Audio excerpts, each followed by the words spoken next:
வணக்கம். நான் உங்க friend Jaya Srinivasan. Welcome to veggies recipe. இன்னைக்கு நம்ம வெஜ்ஜீஸ் ரெசிபி கிச்சன்ல இன்ஸ்டன்டா பண்ணக்கூடிய ஒரு டிஃபன் ரெசிபி பார்க்க போறோம். ப்ரீ ப்ரிப்பரேஷன்ல இருந்து பிளேட்டிங், அதாவது சர்விங் வரைக்குமே பாத்தீங்கன்னா ஒரு 30 நிமிஷம் தான் ஆகும். இதுக்காக எதுவும் ஊற வச்சு அரைச்சி இந்த மாதிரி எந்த வேலையுமே இருக்காது. ரொம்ப குவிக்காவும் ரொம்ப ஈஸியா ஆகக்கூடிய அவல் பிடி கொழக்கட்டை தான் நம்ம இன்னைக்கு பண்ண போறோம். இது வந்து பிரேக்ஃபாஸ்ட், குழந்தைங்க ஸ்கூல்ல இருந்து சாயந்தரம் வீட்டுக்கு வரும்போது அவங்களுக்கு கொடுக்கறதுக்கும், இல்ல டின்னருக்கு எல்லா நேரத்துலயுமே வந்து ரொம்ப யூஸ் ஆகும். லஞ்ச் பாக்ஸ் கொடுத்தாலுமே ரொம்ப நேரத்துக்கு சாஃப்டாவே இருக்கும், நல்ல ஃபில்லிங்காவும் இருக்கும். சின்ன குழந்தைங்கல இருந்து பெரியவங்க வரைக்கும் எல்லாருக்குமே இது சூட் ஆகும். ஃபர்ஸ்ட் டைம் சேனலை பாக்குறீங்கன்னா ப்ளீஸ் சப்ஸ்கிரைப் பண்ணுங்க. பெல் ஐக்கானை கிளிக் பண்ணி ஆல் ஆப்ஷன் கொடுத்துட்டீங்கன்னா நான் போடக்கூடிய எல்லா வீடியோஸும் குவிக்கா வந்து உங்களுக்கு ரீச் ஆகும். வாங்க, ஈஸியாவும் குவிக்காவும் பண்ணக்கூடிய இந்த அவல் பிடி கொழக்கட்டை எப்படி பண்றதுன்னு பார்க்கலாம். ஒரு பவுல்ல 1 கப்பு கெட்டி அவல் எடுத்துட்டு இருக்கேன். இதை ஒரு 2 தடவை நல்லா வாஷ் பண்ணி எடுத்துப்போம். நல்லா வாஷ் பண்ணிட்டு அவளுக்கு மேல இந்த ஒரு லேயர் வர்ற அளவுக்கு நம்ம தண்ணியை சேர்த்து ஒரு 10 நிமிஷத்துக்கு ஊற வச்சுக்கலாம். ஸ்டவ்ல ஒரு கடாய் வச்சிருக்கேன். 1 டேபிள் ஸ்பூன் எண்ணெய் சேர்த்துக்கலாம். எண்ணெய் சூடானதும் 1 டீஸ்பூன் கடுகு, கடுகு பொரிஞ்சதும் 1 டேபிள் ஸ்பூன் உளுத்தம்பருப்பு, 1 டேபிள் ஸ்பூன் கடலைப்பருப்பு. பருப்பு நல்லா செவந்து வரட்டும். இதுல கொஞ்சம் பருப்பு அதிகமா இருந்தா நல்லா இருக்கும். பருப்பு லேசா செவந்து வரும்போது 1 டீஸ்பூன் ஜீரகம், 1/4 டீஸ்பூன் பெருங்காயம். பருப்பு எல்லாம் பாருங்க நல்லா செவந்து வந்தாச்சு. பொடியா கட் பண்ண கொஞ்சம் கருவேப்பிலை, 2 பச்சை மிளகாய பொடி பொடியா கட் பண்ணிருக்கேன், இதுவும் சேர்த்துக்கலாம். 1 இன்ச் இஞ்சி தோல் சீவிட்டு நான் கிரேட் பண்ணி எடுத்துட்டு இருக்கேன். நம்ம இதை கட் பண்ணி கூட போட்டுக்கலாம். நான் கொஞ்சம் சில்லி ஃபிளேக்ஸ் சேர்க்கிறேன், இது ஆப்ஷனல் தான். சரி, எல்லாத்தையும் நல்லா வதக்கி விட்டுப்போம். பச்சை மிளகாய், இஞ்சி எல்லாமே பச்சை வாசனை போக நல்லா வதங்கட்டும். நல்லா வதங்கியாச்சு. 4 டேபிள் ஸ்பூன் தேங்காய் துருவல் சேர்த்துப்போம். கொஞ்சம் பொடியா கட் பண்ண கொத்தமல்லி. இப்ப ஸ்டவ் ஆஃப் பண்ணிக்கலாம். இது எல்லாத்தையும் நல்லா மிக்ஸ் பண்ணி விட்டுப்போம். தேங்காய் சேர்த்ததுக்கு அப்புறம் ரொம்ப வதக்க வேண்டாம். ஜஸ்ட் அந்த கடாயில இருக்கிற சூட்லயே நம்ம நல்லா மிக்ஸ் பண்ணிட்டாலே போதும்.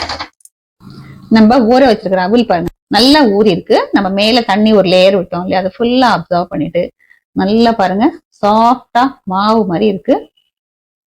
இந்த அளவுல நம்ம தண்ணி விட்டு ஊற வச்சோம் அப்படின்னா இதுல இருந்து அப்புறம் தண்ணி நம்ம ஃபில்டர் பண்ண வேண்டிய அவசியமே இருக்காது. பர்ஃபெக்டா இருக்கும். இந்த அவல்ல நம்ம இப்ப தாளிச்சு வதக்கி வச்சிருக்கோம் இல்லையா, அது எல்லாத்தையுமே சேர்த்துருவோம். இதுல தேவையான அளவு நம்ம சால்ட் சேர்த்துக்கலாம். இந்த தாளிச்சதெல்லாம் ரொம்ப சூடா இருக்கு. கொஞ்சம் சூடு ஆறுனதுக்கு அப்புறம் நல்லா ஒன்னா பிளெண்ட் ஆகிற அளவுக்கு நல்லா மிக்ஸ் பண்ணிக்கலாம். இது கொஞ்சம் சூடு ஆறியாச்சு, நம்ம நல்லா மிக்ஸ் பண்ணிக்கலாம். நல்லா அப்படி கொஞ்சம் அழுத்தம் கொடுத்து நம்ம மிக்ஸ் பண்ணோம்னா நல்லா பைண்ட் ஆகும். பாருங்க நல்லா மிக்ஸ் பண்ணியாச்சு. கொஞ்சம் வாயில போட்டு பாத்தீங்கன்னா உப்பு எதுவும் கம்மியா இருந்தா கூட நம்ம சேர்த்துக்கலாம். இது வந்து பிடிச்சோம்னா நல்லா பைண்ட் ஆகணும். இந்த மாதிரி பிடிக்கிறதுக்கு வரணும். நமக்கு பிடிச்ச ஷேப்ல நம்ம இது வந்து ரவுண்டா இல்ல இந்த மாதிரி ஓவல் ஷேப்ல எப்படி வேணாலும் பண்ணிக்கலாம். நான் ஒரு ஸ்டீமர் பிளேட்ல இலை போட்டு வச்சிருக்கேன். நம்ம வந்து இலை இல்லைன்னா லேசா ஆயில் கூட அப்ளை பண்ணிக்கலாம். இதே மாதிரி நம்ம எல்லாத்தையும் பண்ணி எடுத்துப்போம். பாருங்க இந்த மாதிரி எல்லாமே ரெடி பண்ணியாச்சு. நம்ம 1 கப் அவல் யூஸ் பண்ணோம் இல்லையா, அதுக்கு வந்து அப்ராக்சிமேட்டா ஒரு 11 பிடி கொழக்கட்டை வந்திருக்கு. இட்லி பாட்ல தண்ணி கொதிச்சிட்டு இருக்கு. நம்ம இந்த பிடி கொழக்கட்டையை ஸ்டீம் பண்றதுக்கு வச்சிடலாம். இது ஸ்டீம் ஆகிறதுக்கு 10 நிமிஷம் ஆகும். 10 நிமிஷத்துக்கு அப்புறம் நம்ம பார்ப்போம். 10 நிமிஷம் ஆயாச்சு. நம்ம செக் பண்ணி பார்த்துடலாம். பர்ஃபெக்டா வெந்திருக்கு. நல்லா கலர் மாதிரி இருக்கு. இப்படி தொட்டாலும் பாத்தீங்கன்னா ஒட்டாம இருக்கு இல்லையா. இப்ப ஸ்டவ் ஆஃப் பண்ணிக்கலாம். இது ரொம்ப சூடா இருக்கு. இப்போ 2 நிமிஷம் விட்டுட்டு நம்ம அதுக்கப்புறம் சர்விங் பிளேட்ல எடுத்துக்கலாம். ஹெல்தி அண்ட் டேஸ்டியான அவல் பிடி கொழக்கட்டை சர்விங்க்கு ரெடி. இந்த அவல் பிடி கொழக்கட்டை பாருங்க நல்லா சாஃப்டா மெத்துன்னு சூப்பரா இருக்கும். பாருங்க அப்படியே பஞ்சு மாதிரி இருக்கு. ஸ்டீம் பண்ணிருக்கனால உள்ளேயும் நல்லா வெந்து அருமையா இருக்கு.